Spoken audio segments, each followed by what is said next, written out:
pour vivre, sa mère lui avait dit, avant de vêtir les hommes physiquement, enfin avant de vêtir les hommes spirituellement, tu dois les vêtir physiquement.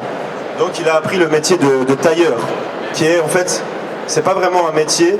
Dans la tradition Peul et Bambara d'Afrique de l'Ouest, c'est un art que seuls les nobles pratiquent en fait, tailler les vêtements.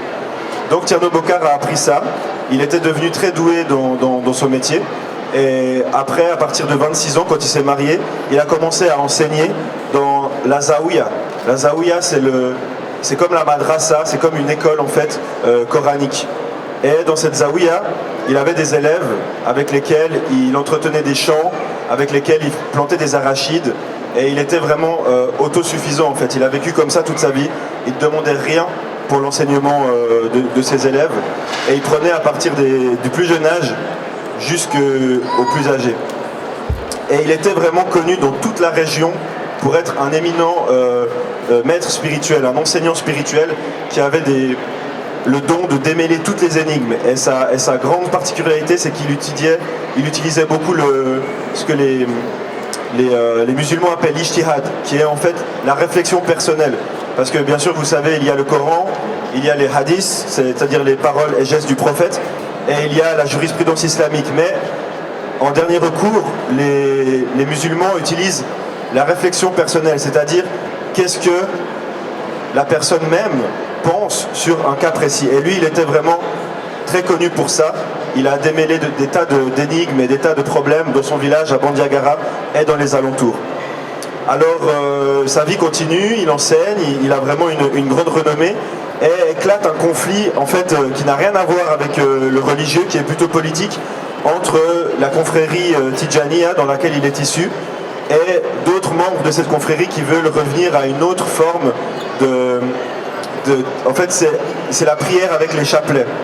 Et il s'énerve à cause de cette histoire et finalement Tierno Bokar va finir sa vie vraiment comme un martyr, on peut dire. Il est seul dans sa petite concession, bien qu'il ait été vraiment adulé par tous, et tout le monde se détourne de lui en fait au final. Mais jusqu'au bout, il gardera toujours cette droiture qui le caractérise, cette vie spirituelle incroyable, féconde et toujours en mouvement.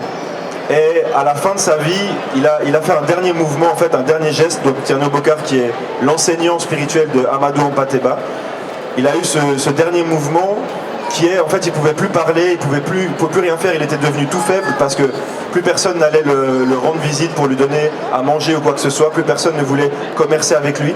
Et il a eu ce geste très fort à la fin de sa vie, on lui a dit de prononcer la shahada. La shahada, c'est la profession de foi islamique, c'est-à-dire de déclarer l'unicité de Dieu.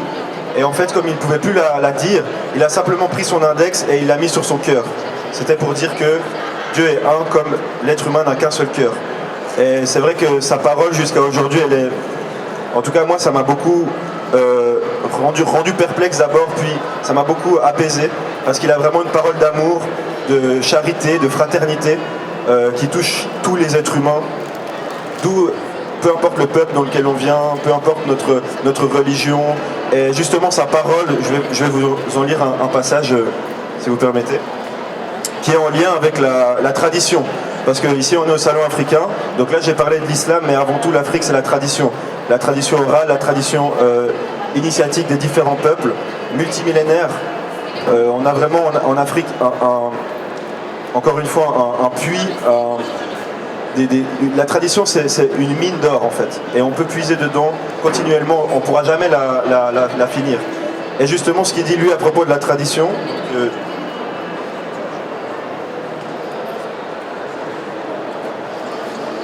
voilà, donc c'est dans Tradition et évolution. Alors, à une question sur les traditions, il répondit « Respectez-les. Elles constituent l'héritage spirituel de ceux qui nous ont précédés et qui n'avaient pas rompu avec Dieu. Les traditions peuvent se présenter sous forme de contes, plus ou moins longs, de différentes natures. Contes pour enfants, contes didactiques ou initiatiques. Quels qu'ils soient, méditez-les. Cherchez à dévoiler le secret qui est enveloppé en eux. Creusez-les profondément, comme le feraient les chercheurs d'or dans les mines du Bourré. Chaque conte, chaque devinette est comme une galerie d'ensemble dont l'ensemble forme une mine de renseignements que les anciens nous ont légués par région, race, famille et souvent d'individu à individu. Mais il va de soi que pour travailler profitablement dans cette mine et y circuler à l'aise, il faut y voir clair. Autrement dit, posséder une clé ou un maître. Et comme on est ici, donc les jeunes de la diaspora, je vais vous lire un autre ouvrage où il parle des jeunes. Parce qu'effectivement, en Afrique, on a tendance, la jeunesse africaine a tendance à aller chercher ailleurs avant de puiser dans son propre fond, c'est-à-dire à vouloir copier, que ce soit les Occidentaux ou les Arabes, les Orientaux. J'ai rien contre eux, hein. Moi-même je suis métis, donc, mais c'est vrai qu'à partir de là, quand on a une base solide dans sa propre tradition, on peut mieux comprendre celle des autres. Et c'est un peu ce qu'il explique justement.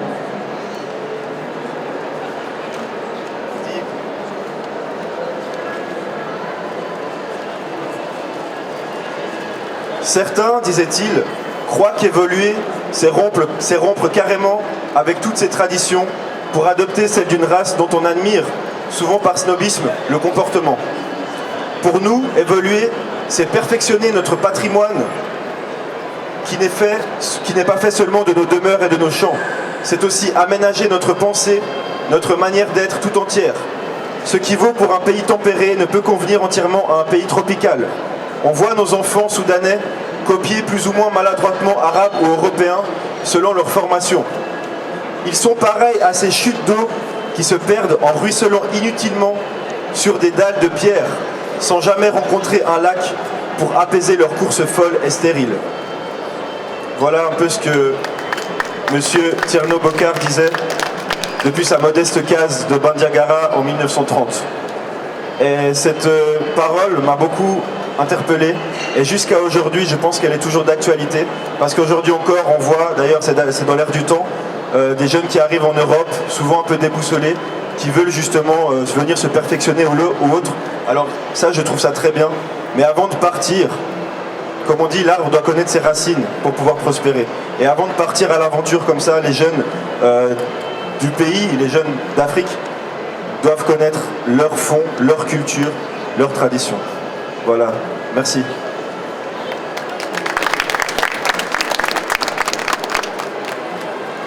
Bonjour, moi c'est Loba Aksa, j'ai 17 ans et je suis au lycée, ma deuxième année du lycée en France, et je suis en gestion administration. Je vais vous présenter un ouvrage de Amadou Hampâté-Bâ, Jésus vu par un musulman. Ce livre est un livre historique qui parle de la religion, des différentes religions, islam, christianisme. Et, ce livre est Jésus vu par un musulman. Il parle des différentes étapes de Jésus sur la terre, ses différents ministères, les disciples qui l'ont suivi durant toute sa vie, et la position de sa mère Marie, parce qu'avant qu'il vienne sur la terre, il a été enseveli dans le ventre de Marie qui devient sa mère, et après elle a accouché et tout, et après ça Amadou parle des 4 étapes de Jésus sur la terre. Déjà à 12 ans, il commence son ministère. Pourquoi il est venu sur la terre? Parce que son père, il l'a envoyé pour accomplir une mission. Et à 18 ans, il était dans le temple. Il annonçait la bonne nouvelle aux gens qui venaient l'écouter, aux pharisiens, aux différentes personnes qui ne le connaissaient pas. Il faisait beaucoup de miracles. Et après, il a choisi des gens avec qui il marchait, ses 10 disciples. Et voilà, après, il a accompli sa mission, il est mort. Et il a envoyé des différents messagers, Abraham, Isaac,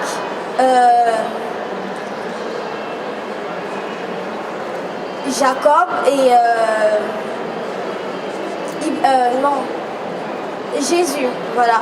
Parce que dans ce livre, Amadou, il parle aussi de Jésus et de Mahomet. Et il dit qu'il y a une différence entre ces deux personnes. Il dit aussi que Jésus, c'est un prophète Et après, il dit aussi que Jésus, c'est un sauveur. Du coup, moi, quand j'ai lu ce livre, ça m'a interpellée parce que en disant que Jésus c'est un prophète et en même temps un sauveur, c'est un peu compliqué, on ne comprend pas bien l'histoire. Du coup, chez les musulmans, ils considèrent Jésus comme un prophète, et chez les chrétiens, ils considèrent Jésus comme un sauveur, comme un envoyé de Dieu, celui qui va venir pour la fin des temps, venir nous prendre et tout. Et en tout cas, ce livre, ça m'a beaucoup interpellée et j'ai beaucoup réfléchi en disant qui est Jésus et qu'est-ce qu'il fait, qu'est-ce qu'il est venu faire sur la terre, pourquoi il est venu et pourquoi nous sommes ici sur cette terre. Et à la fin de mon intervention, j'ai mis nous concluons que notre résumé de ce livre capte l'attention du lecteur dans sa quête de la vérité sur Jésus.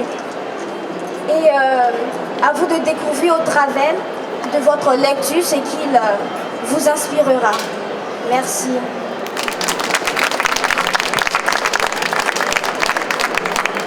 Bonjour, je m'appelle Jean-Noël, je suis éducateur en formation dans le domaine de l'handicap. Donc j'ai choisi de traiter le livre d'Amadou Hampâté-Bâ, Il n'y a pas de querelle, et qui est sorti en 1999 et réédité en 2012.